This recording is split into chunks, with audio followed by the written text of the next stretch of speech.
At 5:12 local time, the northern Arabian Sea looked calm from the outside. The horizon was pale blue, the water smooth, and the U.S. Navy carrier strike group was conducting what appeared to be a routine patrol through international waters. Merchant vessels moved slowly along distant shipping lanes. Inside the carrier's Combat Information Center, however, the atmosphere changed in an instant. A radar console suddenly flashed. One of the radar operators leaned forward, narrowing his eyes at the screen. A new contact had appeared at 92 nautical miles, bearing 041 degrees, flying low and fast over the open ocean. At first, it looked like a single aircraft, but seconds later, another signal appeared beside it. Then a third, 3 aircraft.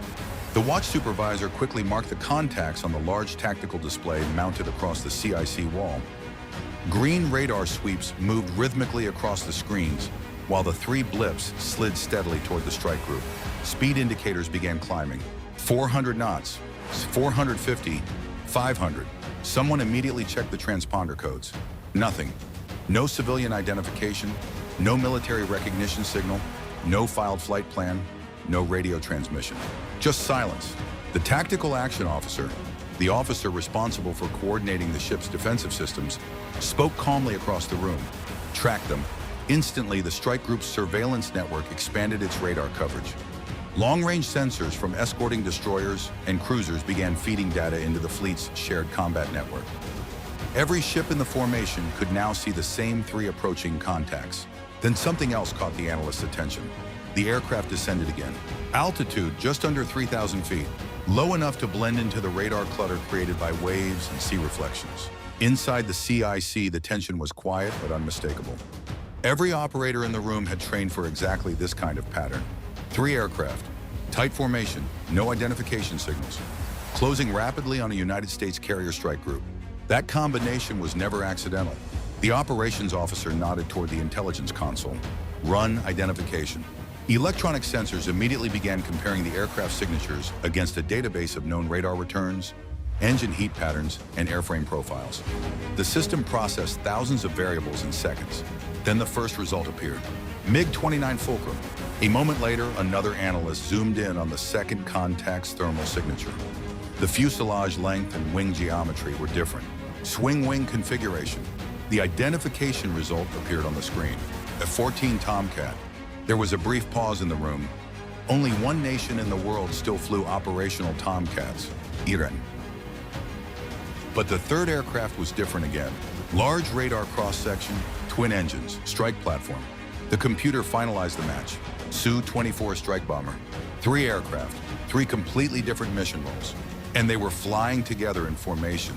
The tactical action officer studied the display for a moment before speaking quietly. That's not a patrol. Outside on the flight deck, sailors continued preparing aircraft for the morning launch cycle. Unaware that 80 miles away, a coordinated Iranian strike formation was already approaching the fleet, and the distance was closing. By 5:14 local time, the distance between the 2 forces had already shrunk to 80 nautical miles. Inside the carrier's Combat Information Center, the tactical display now showed the 3 aircraft with far greater clarity. Their formation remained tight, disciplined, and deliberate. The lead aircraft, the MiG-29 Fulcrum, maintained a slightly higher position ahead of the group. Behind it, the F-14 Tomcat held a stable centerline position. Trailing lower and slightly behind was the heavier Su-24 strike bomber. To experienced naval aviators, the formation looked familiar. It resembled a classic maritime strike package. The MiG-29's role was clear: fast, agile, and designed primarily for air-to-air combat. It was likely serving as an escort fighter, responsible for protecting the formation from American interceptors. The F-14 Tomcat was the key piece of the puzzle. Despite its age, the Tomcat still carried one of the most powerful airborne radars ever installed in a fighter aircraft. Its job was not just to fly with the formation, it was to detect targets and guide weapons. And then there was the Su-24. That aircraft was never designed for dogfights. It was built for one purpose: strike missions. With its variable sweep wings and heavy payload capacity, the Su-24 could carry large anti-ship missiles capable of threatening even heavily defended naval vessels. Taken together, the 3 aircraft formed a small but effective attack team. Inside the CIC, the radar operator called out the updated data. Altitude 2,000 feet, speed Mach 0.9. That profile immediately caught the attention of the tactical officer. Low altitude, high speed, minimal radar visibility. It was a textbook maritime attack approach, designed to delay detection until the last possible moment. The communications officer quickly keyed the international emergency frequency. Unidentified aircraft approaching United States naval forces in international waters. You are entering a monitored zone. Alter course immediately and maintain safe distance. The message was broadcast across multiple radio bands, military frequencies, civilian channels, and the International Aviation Guard frequency. Every aircraft in the region would hear it, but the 3 approaching jets did not respond. No radio call, no course correction. They kept coming. Inside the strike group, the escorting destroyers quietly shifted posture. Aegis radar systems widened their search sectors, and fire control radars powered up in standby mode. Data flowed instantly between ships through the fleet's tactical network. Every movement of the Iranian formation was now being tracked in real time. Then the electronic warfare console spoke up. New radar emission detected. The signal analysis appeared on the screen seconds later. It was not a search radar. It was targeting radar. And it was coming from the Iranian F-14 Tomcat. The radar operator looked up from his console. They just switched from search to track. Inside military aviation, that change means only one thing. Someone is preparing to fire. By 5:16 local time, the situation in the Arabian Sea had shifted from uncertainty to clear danger. Inside the carrier's Combat Information Center, the large tactical display showed the 3 Iranian aircraft now 52 nautical miles away and still closing. Their speed remained just below Mach 1, and their altitude had dropped again, now barely 1,200 feet above the ocean surface. That altitude mattered. Flying this low allows aircraft to hide inside sea clutter, the radar noise created by waves and reflections on the water. It makes detection harder and reduces the time defenders have to react. The tactical action officer studied the formation carefully. The MiG-29 still led the group, slightly ahead and offset to the left.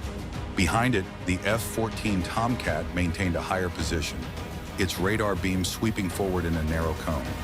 Trailing low and heavy behind them, the Su-24 strike bomber hugged the surface of the sea. 3 aircraft, 3 roles: escort, targeting platform, strike aircraft.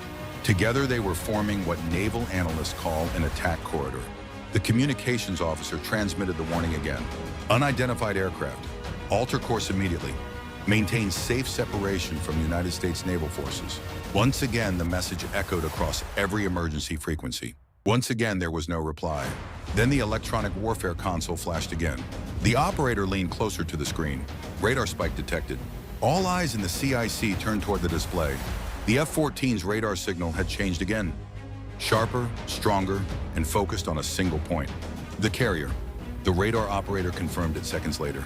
Contact Bravo, Iranian F-14 radar active, fire control mode. On the tactical display, the symbol beside the aircraft changed color. The carrier strike group had just been painted by a targeting radar. Inside naval aviation, that moment is unmistakable. When a fire control radar locks onto a target, it means the aircraft now has the data needed to guide a missile. Distance to the fleet, 42 nautical miles. More than enough range for long-range air-to-air weapons. The air defense commander watched the numbers update across the screen. No maneuvering from the Iranian formation. No radio contact. Just speed. Then the radar operator suddenly pointed at his console. New contact. A small symbol appeared on the screen, separating from the F-14's position and accelerating rapidly toward the fleet. Speed climbing past Mach 2. The tactical action officer spoke immediately. Confirm track. Another console locked onto the object. Seconds later, the confirmation came. Missile launch confirmed. For half a second, the room went silent. Then the commander gave the order every air defense team trains for. Engage defensive systems. 90 seconds. That was the estimated time before the missile could reach the strike group. And now the race had begun. At 5:17 local time, the missile was already racing across the sky above the Arabian Sea. Inside the Combat Information Center, the new red symbol streaked across the tactical display. The radar operators watched as the track line extended directly from the Iranian F-14 Tomcat toward the American carrier strike group. Speed, Mach 2 and climbing. Altitude low, estimated time to impact 90 seconds. The air defense commander did not hesitate. Defensive systems engage. Across the strike group, the reaction was immediate but controlled. On board one of the escorting Arleigh Burke-class destroyers, the Aegis combat system shifted from passive tracking to engagement mode. The ship's powerful SPY radar tightened its beam, tracking the incoming missile hundreds of times per second. Speed, heading, flight profile. Everything about the weapon was being calculated in real time. Standard missile interceptors inside the destroyer's vertical launch system were ready if needed, but the captain held his fire for a moment, because another layer of defense was already activated. Inside the carrier's electronic warfare station, operators began transmitting powerful electromagnetic signals into the sky. Invisible waves surged outward between the fleet and the incoming missile. The goal wasn't destruction, at least not yet. The goal was confusion. Most long-range missiles depend on radar guidance from the launching aircraft during the early part of their flight. As long as the launching aircraft maintains a stable targeting lock, the missile can receive continuous updates about its target. And at that moment, the Iranian F-14 was still trying to guide the weapon. But the U.S. Navy's electronic warfare systems were designed specifically to break that connection. Multiple ships in the strike group now transmitted coordinated jamming signals, flooding the air with electromagnetic noise. Instead of one clean radar return, the missile seeker began receiving dozens of conflicting signals, false echoes, ghost targets, shifting radar reflections across the surface of the sea. Inside the CIC, the radar operator watched the missile track begin to wobble. Missile losing stability, 30 nautical miles. The weapon should have been accelerating directly toward the carrier. Instead, its flight path drifted slightly to the left, then corrected, then drifted again. Electronic warfare was working. Inside the Iranian Tomcat cockpit, the pilot likely saw the same thing. His radar picture would have begun flickering, the targeting signal weakening as American jamming overwhelmed the guidance link. Back in the CIC, the tactical officer leaned closer to the screen. Status? The radar operator shook his head. No stable target acquisition. The missile was still flying, but it was no longer flying accurately, and every second that passed made it less dangerous. The missile was still in the air, but by 5:18 local time, its guidance was clearly collapsing. Inside the Combat Information Center, the radar operators watched the track carefully as the weapon continued its unstable path across the tactical display. Instead of locking firmly onto the carrier strike group, the missile seeker was now searching blindly through a storm of electronic interference. Its radar head scanned forward. Nothing but noise. The U.S. Navy's electronic warfare systems were doing exactly what they were designed to do. Break the missile's lock before it could reach the fleet. 20 nautical miles, one operator called out. The missile banked slightly left, then right again, attempting to reacquire its target. But every scan returned the same result: false echoes and distorted radar signals. Finally, the track began to drift completely off course. Inside the CIC, the radar operator watched the symbol move away from the carrier's projected path. Missile no longer tracking. Seconds later, the weapon ran out of effective guidance. Its flight path curved downward, and the radar return faded rapidly as it descended toward the open ocean. Then the symbol disappeared. Missile splash, the operator confirmed. There were no cheers inside the CIC, no celebration, just calm acknowledgement. One threat had been neutralized, but the real problem was still flying toward them. The 3 Iranian aircraft were now 34 nautical miles away, still approaching in formation. The MiG-29 continued leading the group at high speed. Behind it, the F-14 Tomcat maintained radar activity, although its signal had weakened under the intense American electronic interference. Trailing behind them, the Su-24 strike bomber continued hugging the water at barely 700 feet above the surface. That bomber was the real concern. Unlike the Tomcat's missile, the Su-24 was designed to launch heavy anti-ship weapons capable of striking naval vessels from dozens of miles away. If it reached its optimal launch distance, the strike group could suddenly face multiple threats at once. The tactical officer looked at the intercept timer. American fighters were already on the way. High above the ocean, 2 FA-18 Super Hornets launched minutes earlier were climbing hard toward the threat axis. Their radars were now sweeping the airspace ahead.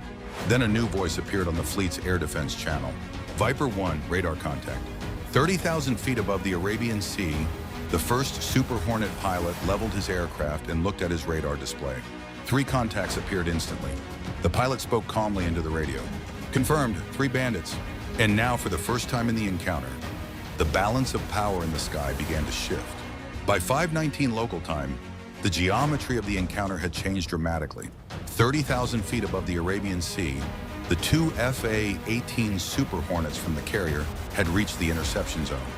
Their radars cut through the morning sky, painting the three Iranian aircraft clearly on the display. Range 30 nautical miles. The first Super Hornet pilot adjusted his course slightly and stabilized the radar lock. On his screen, the contacts resolved one by one. MiG-29, F-14 Tomcat, Su-24 strike bomber.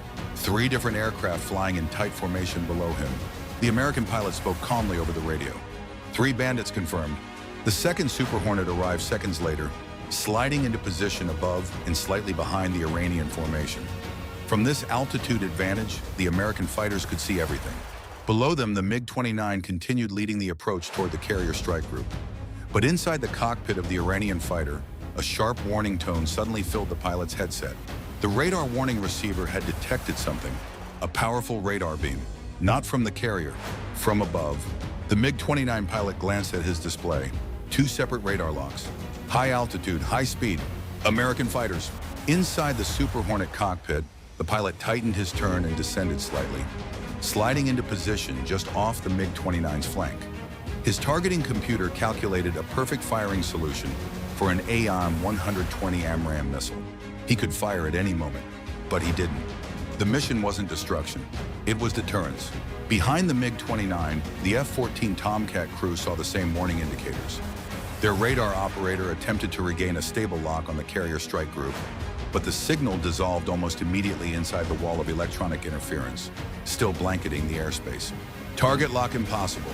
The Tomcat could no longer guide another missile. Meanwhile, the Su-24 bomber continued forward for several seconds more. But soon, its pilot also saw the same warning lights flash across his instruments. 2 American fighters above the formation, both within missile range. And below them, the U.S. carrier strike group remained protected by destroyers, radar networks, and electronic warfare systems. Inside the carrier's CIC, the tactical display now showed the entire picture clearly. 3 Iranian aircraft, 2 American interceptors above them, an entire strike group beneath. The tactical action officer studied the geometry quietly. They're boxed in. For the Iranian pilots, the situation had changed completely. What began as a strike approach had suddenly turned into a trap. By 5:23 local time, the Iranian formation began to turn east. First the MiG-29, then the Su-24, and finally the F-14. The attack profile was over. No shots from the American fighters, no dramatic dogfight, just a clear demonstration of U.S. layered naval power. In the end, Iran did not damage the carrier strike group. Instead, it revealed its tactics, radar behavior, and electronic signature. That was the costly mistake. If you enjoyed this analysis, watch more of our coverage and stay informed.